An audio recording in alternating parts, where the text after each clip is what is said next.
It was the least press access they'd ever seen. Sometimes in Central Asia, it's like a sort of a norm or tradition, like to pre-select questions beforehand. 3 questions that the press were allowed to ask over the entire 2 days. Union committed to be in the region as it compete as you said, they were referring to other countries present in the region. She saw Central Asia as a group of proud sovereign nations.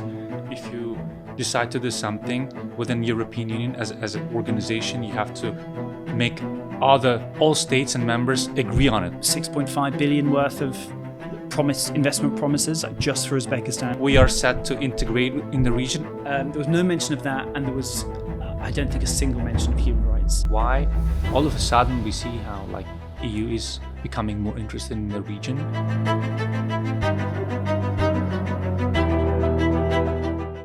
Hello everyone, welcome to our CPR podcast.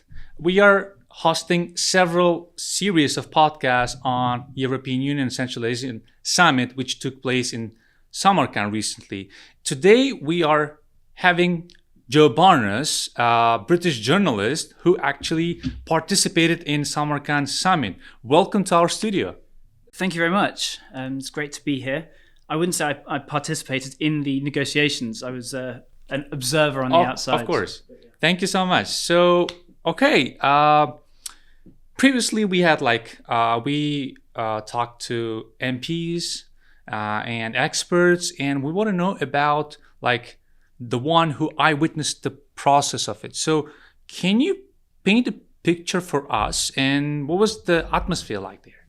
What was the atmosphere like? Okay, well, the area where it took place was on in a sort of luxurious business park on the outskirts of Samarkand on a rowing lake, and you have some seriously nice luxury hotels. There was a Hilton, the Savitsky Hotel, some Chinese luxury chain, and this huge opulent Congress hall.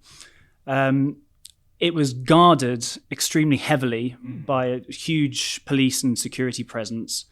So unless you were one of the EU delegates, in which case you were pampered and given the fast lane into the centre, there was lots of security checks. It was quite a austere, frosty welcome.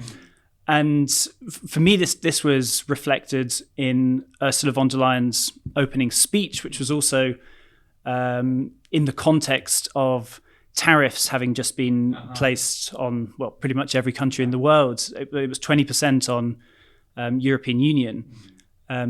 She was in this quite combative, steely mood. And so, it opened with quite a foreboding sign. But she was there, obviously, because the EU is seeking new partnerships. Central Asia represents something or a region that Europe probably hasn't engaged with as much as it could have over the past 3 decades. And therefore, she was very effusive in her praise for Central Asia, the hospitality of Shavkat Mirziyoyev. It was the atmosphere, I'd say, was very positive despite the frosty exterior. Mm-hmm. What if we did you participate in these kind of events before? So never on a high diplomatic level. So it was definitely a learning experience for me. I'm not sure that's so useful in offering comparisons with other summits. However, many other journalists, they said it was the least press access they'd ever seen in a summit. Least press. The least. Okay. So over full of secrecy. Is that? Are you alluding to? I'd say guarded. I wouldn't say secret. I'd just say they're quite guarded. And this comes, I think, from both sides. In terms of questions that were offered to the press, there were 3 questions that the press were allowed to ask over the entire 2 days. These were all offered by the Europeans. They offered all pre-prepared and selected. One was from Kazakh state media, one was from Uzbek state media, and the last one was from the German TV channel ZDF, which is the national broadcaster in Germany.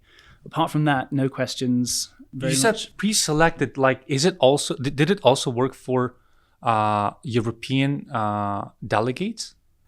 Sometimes in Central Asia, it's like a sort of a norm or tradition, Yeah. like to pre-select questions beforehand. Like, did also, is it the same procedure for European delegates as well? I couldn't tell you how it was organized with the Kazakh and Uzbek media, but with the German broadcaster, he'd given them an idea of the sort of question he was going to ask. They already had organized the fact that he would be chosen to be given a question. So there were maybe 30 or 40 other people standing around waiting to ask questions, but it was already decided that we wouldn't be allowed. Okay, interesting. So it means that they also adapted to local sort of tradition of pre-selecting questions, maybe. So, so what stood out to you most during these 2 days of summit, and any surprising moments behind the scene events that you want to point out? In terms of behind the scenes, I mean, I think that was the surprise in itself, that there was no behind the scenes access. Maybe that shouldn't be a surprise. Maybe that's me being naively optimistic.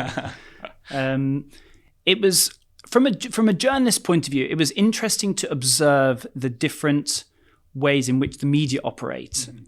So each of the 5 Central Asian countries had brought their press team, and you see immediately, I mean, I'm dressed up reasonably smartly now, but this is not a tradition in Western journalism. Like we tend to be quite a scruffy bunch of people.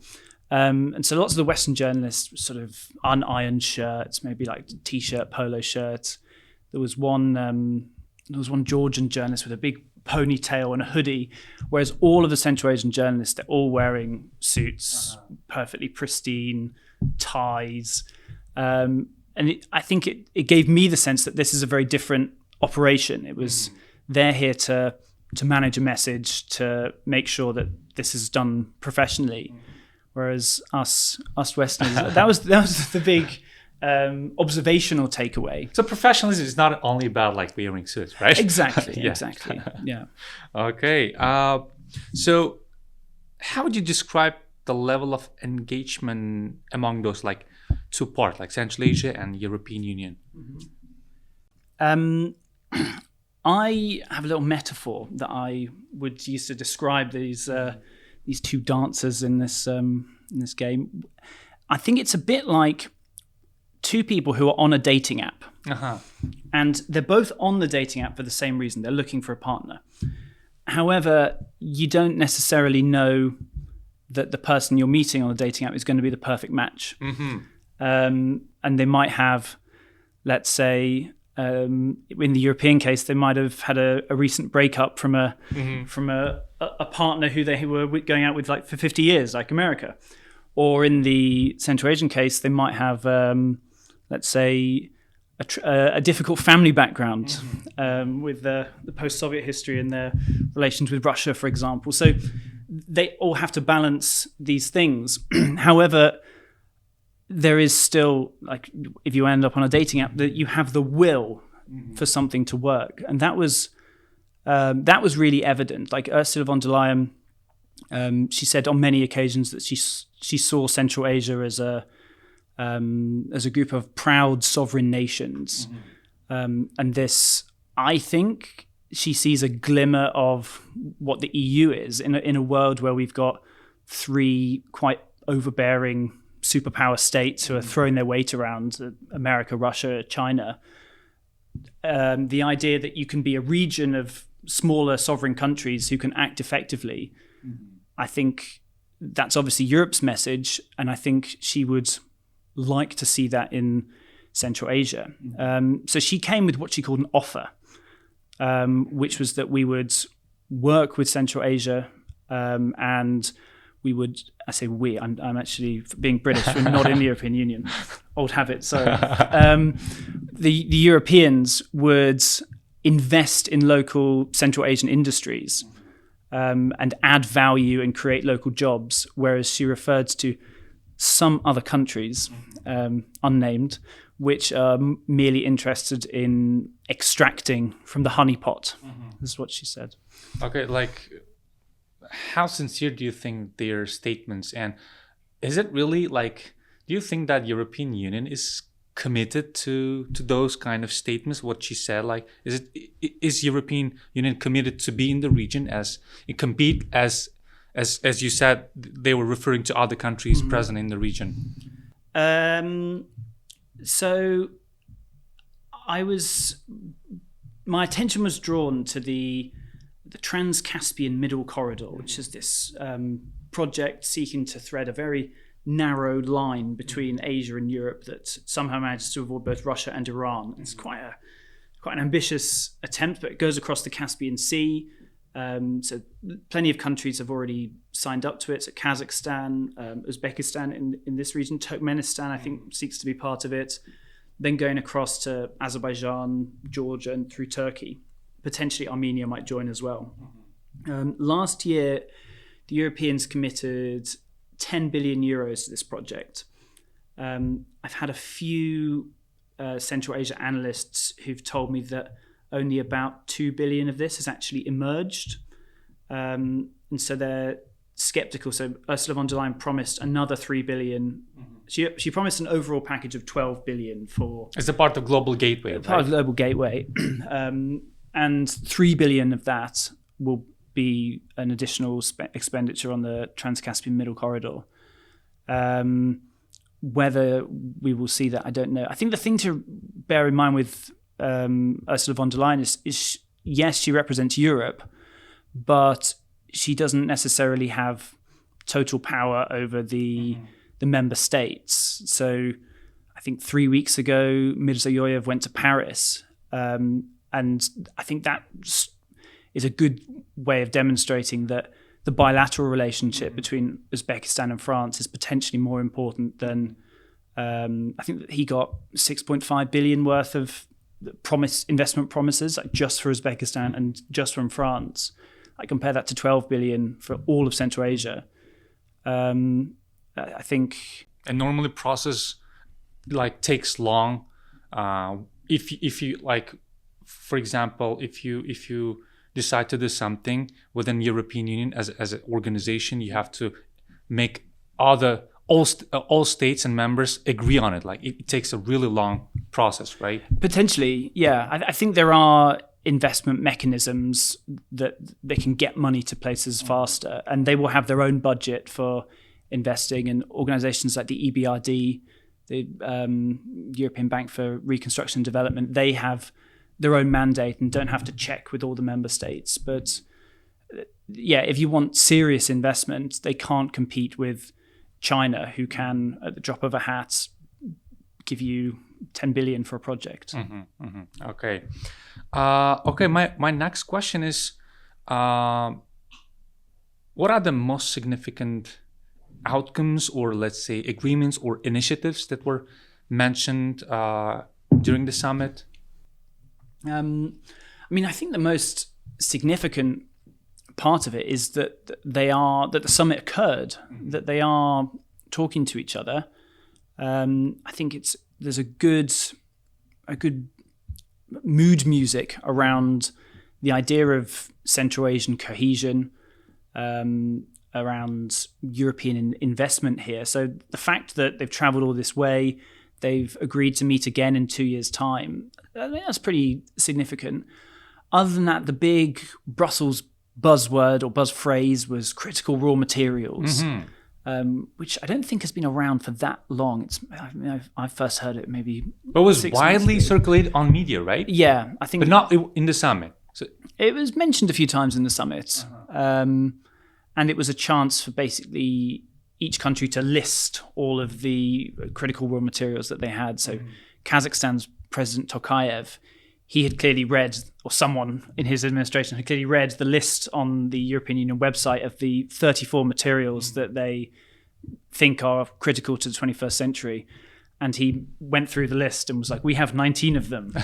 So basically like a shopkeeper hawking his wares. So it'll be interesting to see what sort of development occurs in terms of critical raw materials. The other ones were transport, which you talked about, mainly the Trans-Caspian Middle Corridor, this sort of packaged phrase, which was energy, water, and climate, which they've all brought into one. That was more of a chance for the more mountainous Central Asian states who have great hydropower potential, Tajikistan, Kyrgyzstan, to mention that they could do with a bit of investment. And the last one was digital connectivities. Ursula von der Leyen was mentioning how European satellites might be used to give connectivity to small remote villages. I don't need to put a figure on the exact number of people who would be affected. I spoke to the ambassador of Estonia to Kazakhstan the other week, and he was emphasizing how Estonia they have this e-government system where you can have your driving license, your health details. They're best in the world, right? It's said to be one of the best in the world. They've exported this to Kyrgyzstan reasonably successfully. They call it the Tunduk system in Kyrgyzstan. He said they're attempting to do the same in Turkmenistan. So there's definitely a digital offering that Europe has. Whether that can compete with American or Chinese or Russian equivalents, I don't know. What about human rights rhetoric and I mean, they put on the agenda, right? Human rights and the Russian war. They mentioned. So how to what extent did they stress it much in the discussions? Behind closed doors, I don't know. Publicly, everyone made a statement saying that they would like a swift and peaceful and sustainable conclusion to the war in Ukraine. There were, I think I'm right in saying, no references at all in public either to sanctions evasion, Russian sanctions evasion, which Europeans have claimed that Central Asian states are enabling, especially Kazakhstan and Kyrgyzstan. Although you could argue that European companies who are selling it to those countries are enabling it as well.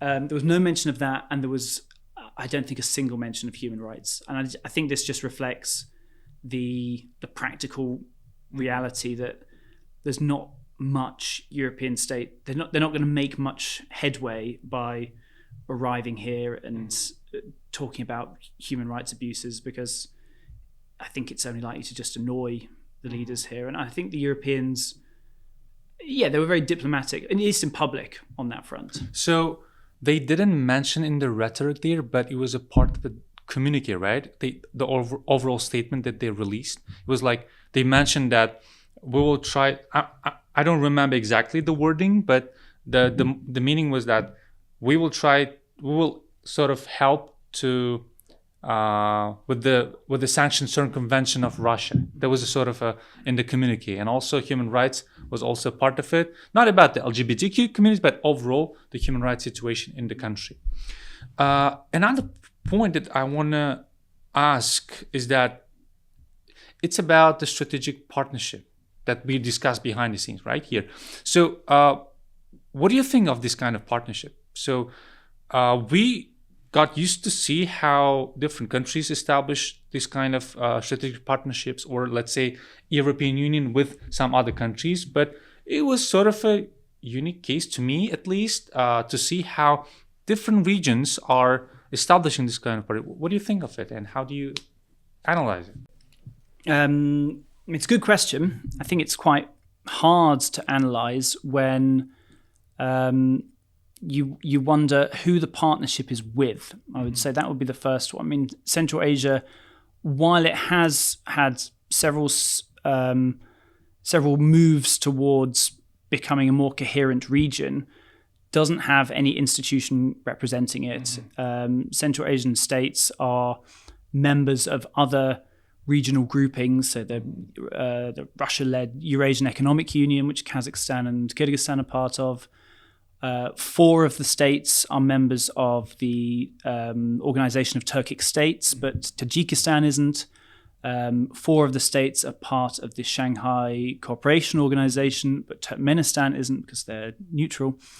And you have a lot of these groupings. I couldn't tell you which ones are in the BRICS, but I'm pretty sure Uzbekistan isn't, for example. BRICS, yeah, we should check it. Yeah. It might be an observer state. So, especially the Eurasian Economic Union, they're tied into that in a way. So I think it would be difficult to create some sort of institution that is Central Asia. And therefore, I wonder how you could have a common strategy for a region that doesn't have any institution representing it. The EU has this problem to an extent as well. Like Hungary, for example, has not signed up to the same strategic partnership that France and Germany might be thinking of. So it clearly means something. But for me, it's difficult to ascertain whether it's more than just high-minded rhetoric. But what are the intentions then? So why all of a sudden we see how like EU is becoming more interested in the region? And what's the purpose behind Central Asian states as a common region to sign this partnership while understanding the fact that Russia might get irritated, maybe China as well? What could be the intentions of two parties? I think there's a good case for both sides to increase trade. I looked at the figures for trade between Central Asia and the EU, Russia and China. Mirziyoyev quoted this in his speech. He said there's 54 billion euros in trade volume between the 5 Central Asian states and the European Union. It's about $60 billion. China is about $100 billion. Russia is 44 billion. But if you include a lot of people sending remittances back from working in Russia, it came to about another 15 billion. So Russia's trade volume with the EU, with Central Asia, is about the same as Europe's. So I think that would be the first thing. It's both regions see that they could grow their economies by establishing these links. And both want to diversify, to the extent that they can, away from transport links, which include Russia, and other infrastructure links, which is very, very difficult. So, for example, the vast majority of trade with Central Asia and Europe is with Kazakhstan, and the vast majority of Kazakh trade with Europe is oil sales. About 90% of that goes through a pipeline which ends up going to a Russian port and then sent on ships to Europe. Who knows how much Russian oil gets mixed in with the Kazakh oil. And so this is one of the reasons behind things like the Middle Corridor, I think, that they're trying to find ways to skirt Russia if they can, but it's a really difficult task. Of course. I mean, this Middle Corridor, in terms of its capacity, it's not compatible with the Northern Corridor, which is through Russia, right? But at least it provides some alternatives, not to fully depend on one trade route, right? Yeah. You're right. It's they're planning to grow it to about 10 million tons worth of goods by 2029. I think that's the current capacity of Russia's Northern Corridor, and that the Northern Corridor it basically comes from China through Kazakhstan, Russia, and Belarus into Poland, and they are all members of the Eurasian Economic Union. So there's no customs checks. The train just runs straight. So it's a lot faster, and it has more capacity. Whereas the Trans-Caspian Corridor, it currently starts in Kazakhstan. When this new train line from China through Kyrgyzstan to Uzbekistan is built, that will offer another export route out of China, and then goes as far as the Caspian Sea. It's multimodal, right? This is how they call it. Multimodal, yeah. Which means we'll find any means of transport we can to get it to the destination. But the Caspian Sea crossing often gets slowed down because it's notoriously windy. So if you've got a really windy day, you get this big backlog of goods which can't be taken across the the water. From what I understand, there was a big upgrade of the Azerbaijan, Georgia, Turkey section last year. The Baku to Tbilisi Kars railway, and so that's improved connectivity on that end.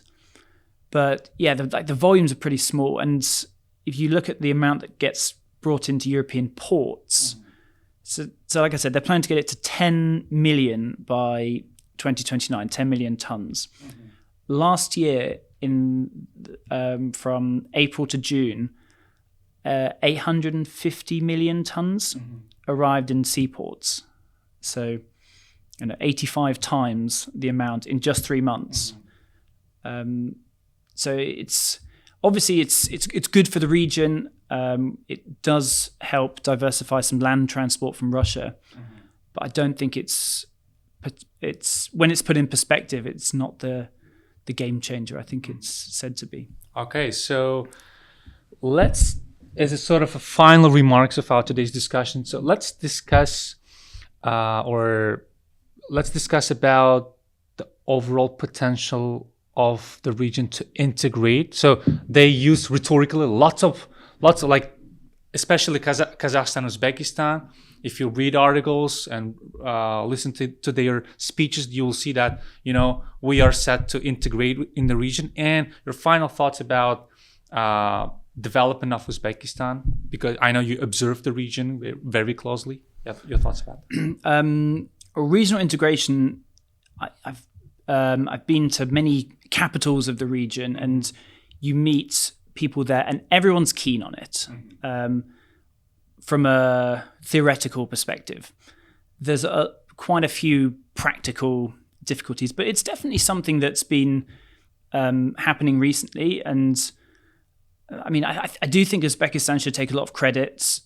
Since 2017, they've been the driving force, I would say, towards achieving peace and stable and defined borders in the Fergana Valley, which I think should open up trade increasingly between Kyrgyzstan, Tajikistan. I think Uzbekistan already has quite good relations with both. So that's a real positive. I think you do have this rivalry between Kazakhstan and... There's still a rivalry, right? I think so, yeah. But I don't think it has to be a negative rivalry. And I think you could, if you were to draw parallels with Europe, like people say that the European economy runs on the Franco-German motor. And so you could Which is fine, right? There's no problem with it, although the German economy is not doing that well at the moment. But that's historically been the driving force behind the European economy. And lots of smaller European states complain that when France and Germany decide and agree on something, that happens. I think if you were to see a regional integration in Central Asia, you'd probably see something similar. I think between them, they've got about 80% of the population and probably more than that of the economy. So that's one part of regional integration that I don't necessarily see as a problem. I've heard ideas of a common tourist visa being floated around. I'm not sure if anyone's briefed Turkmenistan on that idea because they are... It's always a headache to bring Turkmenistan into this kind of integration process. They're always like, we're neutral. Yeah. That's it. Yeah, they're maybe hermetic would be the best way to describe Turkmenistan. So how you bring them in, or if you bring them in, like maybe you could just be for... and Turkmenistan could get involved when it wants. They could be the United Kingdom of the situation. But I think, you have...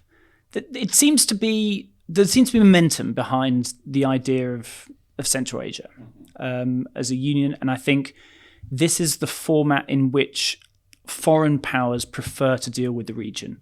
Like... Europe has not had a summit with the Eurasian Economic Union. It hasn't had a summit with the Organization of Turkic States. I think I'm right in saying the same about China, although maybe not.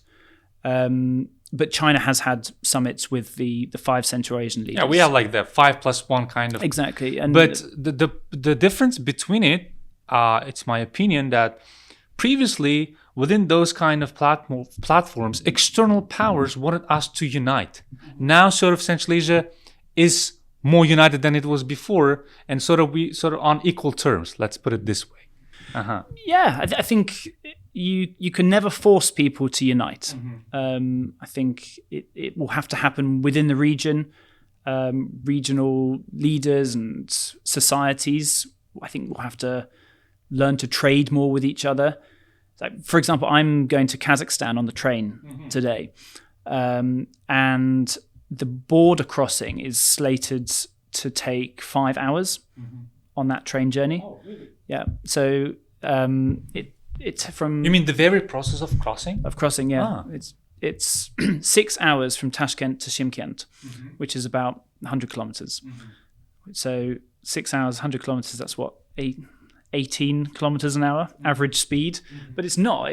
You're going 100 kilometers an hour for an hour and sitting for 5 hours on the border. And it's still the case, you mean, right? Still I didn't know. And so that's the sort of thing that could be speeded up. I remember earlier this year, Kazakhstan imposed export controls on potatoes, and like thousands of tons of potatoes were just left rotting on the border with Uzbekistan for no. I mean, there was clearly a reason for it. Potato prices were going up in Kazakhstan, but that sort of quite decisive and spontaneous selfishness is the sort of barrier that needs to be overcome, I guess. Okay, thank you. And your thoughts about where is Uzbekistan heading in terms of political, economic development? Your overall thoughts? I think from the, I think it's from an outside observer's perspective. I've been coming to Uzbekistan for about 5 years now. It's amazing amount of construction that you see here. I've always thought the work ethic of people in this country is incredible. I mean, we're recording this on Monday, but yesterday you'd be walking around the city centre and you'd still see people constructing buildings. You'd never see that in England, or if you would, it would be migrants building them. So the work ethic's really good. There's clearly on many levels of the presidential administration a desire to open up to the world, and I've heard some locals say they feel it's lost a bit of momentum, but they are still going through the process of entering the World Trade Organization. And it's taking us really long. Yeah. Maybe that's something that's been happening for a while, but it's developing. It's definitely developing. I think in terms of migration, they're trying to find ways to diversify from relying on remittances from Russia. I mean, I think for a lot of villages and communities in the past, that was your career ladder, right? You finish school at 16, knowing that you're going to be going to Novosibirsk or Moscow to work on a construction site. Now, those people, some of them are staying in Uzbekistan, but increasingly we see. I mean, I've written articles recently about people going to South Korea to work. There's to the UK. Into the UK, farm work in the UK has become quite common. I think they would like to grow the number of people they're allowed on the quota. They signed a deal with Germany and Poland last year, so it feels like Uzbekistan would like to engage with a wider variety of countries. And I think the president is very keen on being a powerhouse in the region. I think he was the main driving force, like I said, between the agreement between Kyrgyzstan and Tajikistan. Obviously, those countries are not without agency, but when you've got that carrot of we can have 3 countries and these borders can be more passable, it's always helpful. Okay, thank you so much for your time and your insights about the summit in Uzbekistan. No, thank you very much for having me. It was a great conversation. Thank you so much. Cheers.